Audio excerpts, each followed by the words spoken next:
Hi guys, आप देख रहे हैं फ्लाइंग करियर पॉइंट। दोस्तों, आप सभी का हमारे चैनल पे बहुत बहुत स्वागत है। दोस्तों, हम लोग प्राचीन भारतीय इतिहास जानने के स्रोत के विषय में हम लोग पढ़ रहे थे। तो पहले की 2 सीरीज पूरी हो चुकी हैं, आज की तीसरी सीरीज है।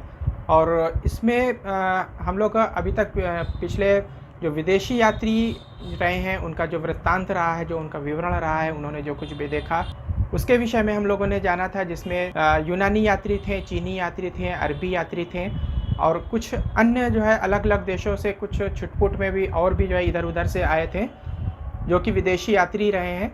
उन्होंने भी कुछ ना कुछ इस विषय में जानकारी दी है। तो आइए एक एक करके देखते हैं कि ये कौन से लेखक हैं और किस देश से भारत आए। इस क्रम में सबसे पहले जो नाम आता है वो तारानाथ का नाम आता है। तो गाइस, ये है तारानाथ।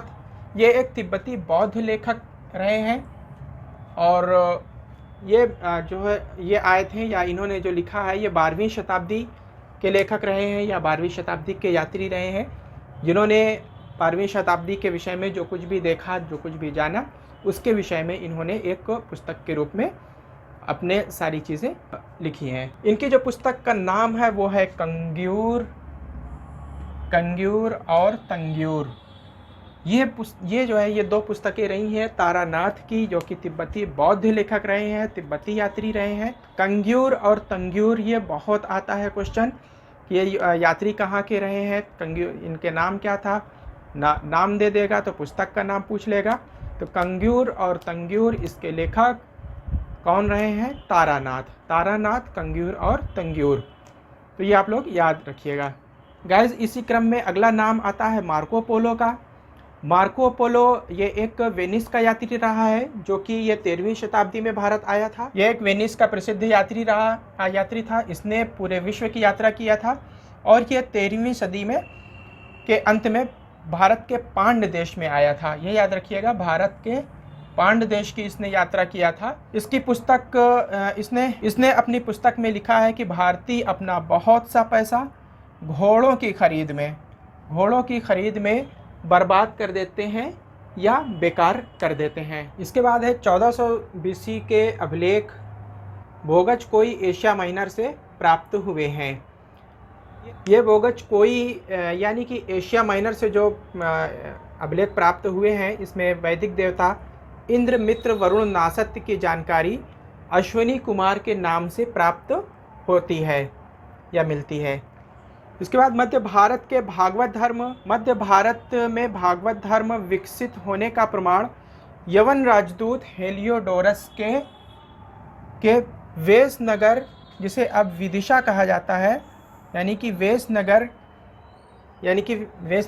विदिशा के गरुड़ स्तंभ लेख से प्राप्त होता है। के मध्य भारत यानी कि जो मध्य प्रदेश का एरिया है, जिसको मध्य प्रदेश में विदिशा कहा जाता है, जिसे वेशनगर उस काल में कहा जाता था, आज विदिशा कहा जाता है। ये मध्य प्रदेश का एरिया है। तो वहाँ गरुड़ स्तंभ लेख से पता चलता है कि उस एरिया में भागवत धर्म का विकास हो रहा था, या ये कह सकते हैं कि वहाँ भागवत धर्म विकसित हुआ। इसके बाद सर्वप्रथम भारतवर्ष का उल्लेख हाथी गुम्फा अभिलेख से प्राप्त होता है।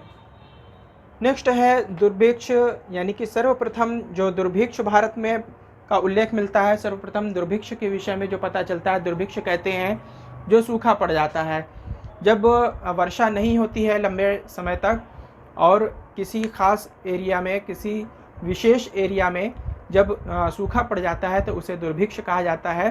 तो इसका उल्लेख सौगौरा अभिलेख से प्राप्त होता है। नेक्स्ट है सर्वप्रथम भारत पर होड़ों का आक्रमण के विषय में भित्री स्तंभ अभिलेख से जानकारी प्राप्त होती है। नेक्स्ट है सती प्रथा का सबसे पहले लिखित प्रमाण एरण अभिलेख, जो कि शासक था भानुगुप्ता के अभिलेख से प्राप्त होता है।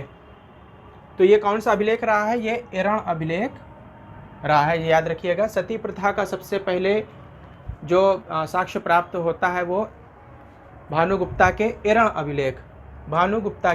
अभिलेख से प्राप्त होता है।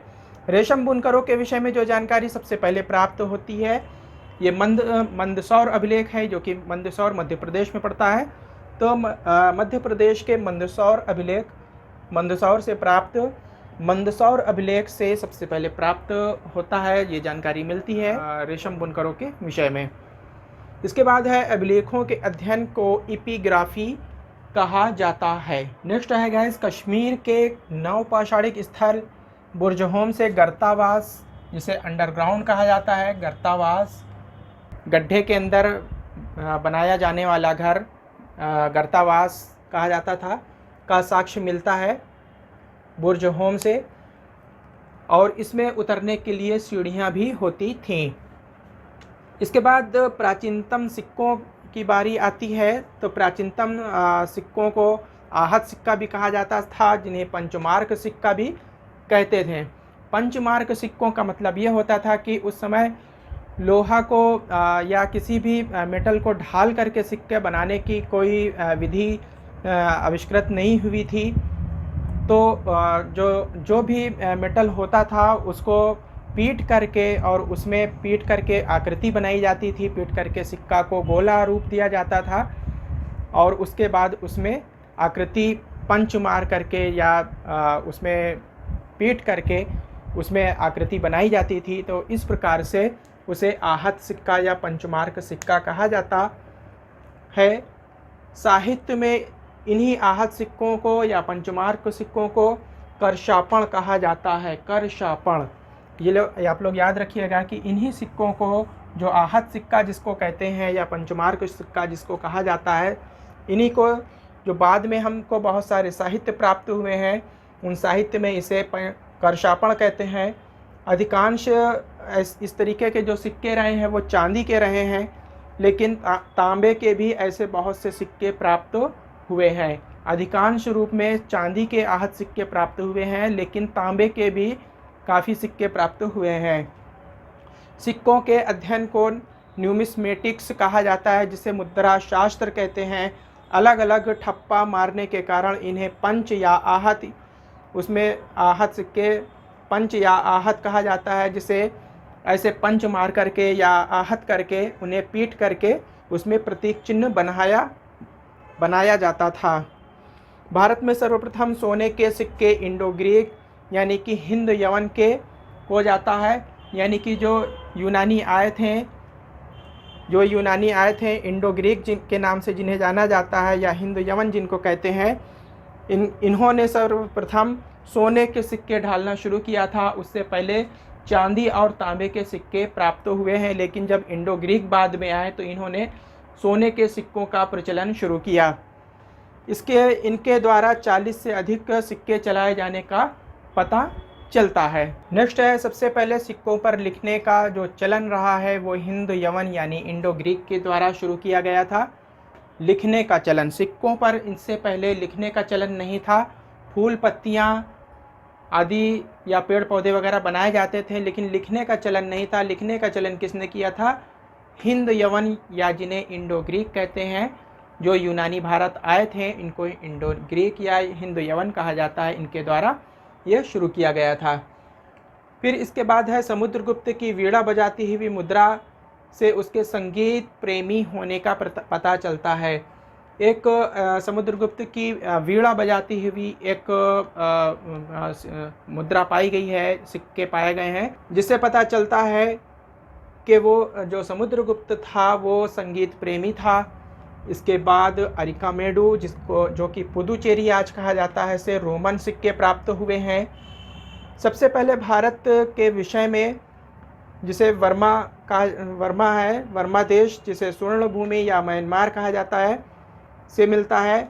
इसके अलावा मलाया, जिसे स्वर्ण द्वीप कहते थे, कंबोडिया, जिसे कंबोज कहते थे, जावा, जिसे यवद्वीप कहते थे, से प्राप्त होता है।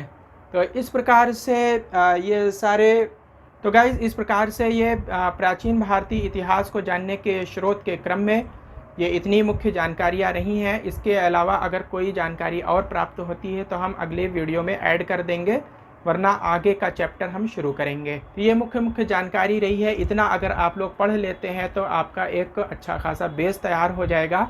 और इसके बाद फिर कुछ अन्य पुस्तक अगर आप पढ़ते हैं, NCERT है या SK पांडे वगैरह अगर आप पढ़ते हैं, तो आपको आगे काफ़ी नॉलेज हो जाएगी। तो गाइस, अगर आप लोगों को हमारा वीडियो पसंद आया हो तो आप लोग हमारे वीडियो को लाइक कर दीजिएगा और शेयर कर दीजिएगा। जिन लोगों ने अभी तक चैनल को सब्सक्राइब नहीं किया है दोस्तों, आप लोग सब्सक्राइब कर दीजिएगा, बराबर में लगे हुए बेल के आइकान को प्रेस कर दीजिएगा ताकि आने वाली नोटिफिकेशन आपको सबसे पहले मिल सके। दोस्तों अगली वीडियो में मिलते हैं। Thank you very much. I will meet again soon.